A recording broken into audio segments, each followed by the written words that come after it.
Have you ever stared into the mirror and felt dissatisfied with what you saw?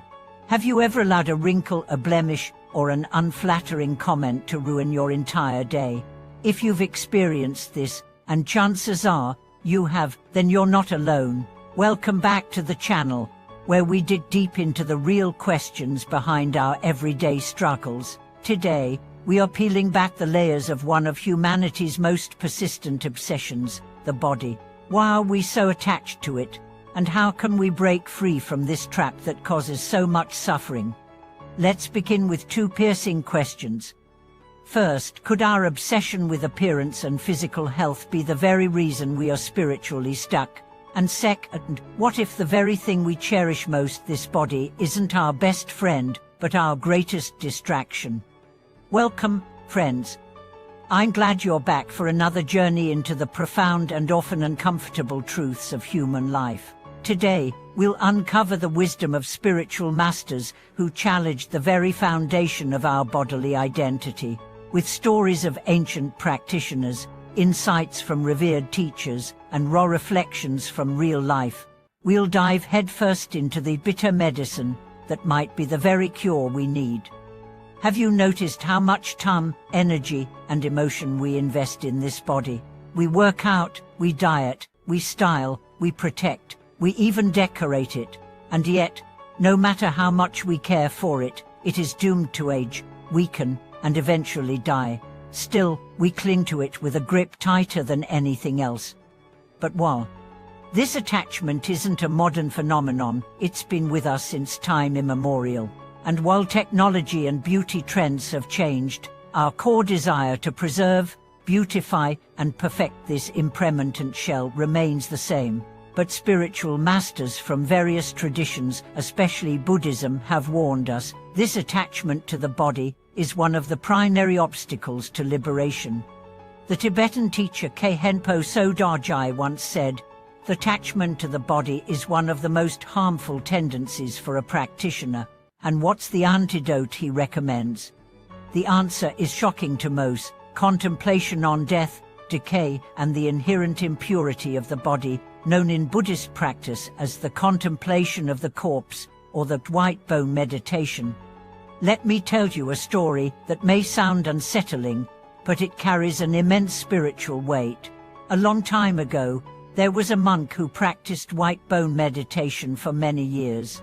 But despite his effort, he never reached enlightenment. One day, he encountered a stunningly beautiful woman who had left her home in anger after a fight with her husband. She was determined to attract attention and make him jealous, so she dressed in her most eye-catching clothes. When she crossed paths with the monk, she expected him to react like every other man. But something remarkable happened. The monk looked at her not as a beautiful woman, but as a walking skeleton.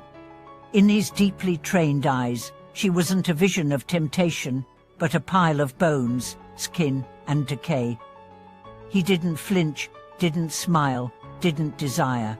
In that moment of absolute clarity, he broke through the final veil of delusion and attained enlightenment, not because he resisted her, but because he saw the truth through the illusion. Think about that. While we chase the illusion of beauty and youth, true freedom lies in seeing through the illusion altogether. We go to spas, get surgeries, take supplements, not realizing that these efforts might be strengthening the very chains we need to break. That bitter medicine of contemplating the body's impermanence is not cruelty, it's clarity. It's the antidote to a culture that bombards us with airbrushed images and tells us we are never enough. White bone meditation isn't about becoming cold or indifferent, it's about seeing things as they really are. Imagine spending a few minutes each day visualizing your body aging, decomposing, becoming bones. It sounds morbid, but over time, this meditation softens your attachment. It awakens a deeper understanding that frees you from anxiety, fear, and ego. In countries like Thailand and Myanmar, monks still practice these meditations in cremation grounds. They sit beside corpses to confront death face to face, not out of morbidity, but to strip away illusion. These moments bring them closer to truth than years of chanting could. This isn't horror, this is awakening. Now let's consider a more relatable story. A woman Ayu was obsessed with beauty. She had a strict skincare regimen, spent thousands on treatments, and documented her life in filtered selfies. But then, she was diagnosed with cancer. Her appearance changed rapidly: hair loss, weight changes, discoloration. She became depressed, almost suicidal, until one day she encountered a Buddhist teacher who asked her one simple question: do you want to be free, or do you want to look free? That question shattered her illusion. She started practicing meditation not just to calm down, but to dismantle her identity. She began to see her body as a vehicle, not a definition. As she healed spiritually, something beautiful happened. She no longer feared what others thought. She radiated something deeper than beauty: presence. And here's the key point: the body is not evil, and it's not the enemy. It's a tool. But when we confuse the tool for the self, we suffer. When we believe, this body is me, we open the door to endless anxiety, pride, insecurity, and fear. True spirituality isn't about neglecting the body, but about not mistaking it for who we are. Let's go deeper. The body's made of parts: skin, muscle, blood, bones, organs. Each part is impermanent and often unpleasant when examined individually. The stomach processes waste. The skin secretes oils. The mouth houses bacteria. Yet, we create a fantasy around it, a fantasy we defend and decorate. When you realize the truth, you stop comparing yourself. You stop needing validation. You stop fearing age. Some of the most radiant people I've met are not conventionally attractive. They have wrinkles, scars, even deformities. But their presence, their energy is magnetic. Why? Because they're free from illusion. They don't perform. They just are. So how do you begin this process yourself? Start small. Each morning, instead of checking the mirror first thing, close your eyes and thank your body for being your temporary home. Practice awareness of its fragility. When you see beauty, don't envy, observe. When you feel fear about aging or illness, sit with it. Don't run.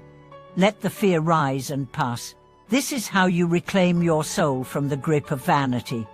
Let me share one more story. A monk once said, if you want to know how attached you are to your body, imagine watching it rot. This sounds harsh, but he wasn't being cruel. He was teaching a radical form of freedom. If you can watch your imagined self decay without panic, you are close to seeing your true self, the part that does not decay. Spiritual liberation is not about denial, but about clarity. It's about shifting your identification from the perishable to the eternal, from the appearance to the essence, from the costume to the actor, from the mask to the soul. As we close, I want to speak to your heart directly. You are not your skin. You are not your face. You are not your body fat percentage. You are not your hair. You are a spark of awareness, temporarily residing in a vehicle. And like all vehicles, it will someday break down. But you are not bound to that end. You are free. Please, in the comments below, share your experiences. Have you ever suffered from body image issues? Have you had moments of clarity where you saw yourself beyond appearance? What helped you? If this video touched you, share it with someone who needs this reminder. And if you want to explore more truths that cut through illusion and lead to freedom, subscribe to the channel, like this video, and join us on this path toward awakening. Thank you for watching this video.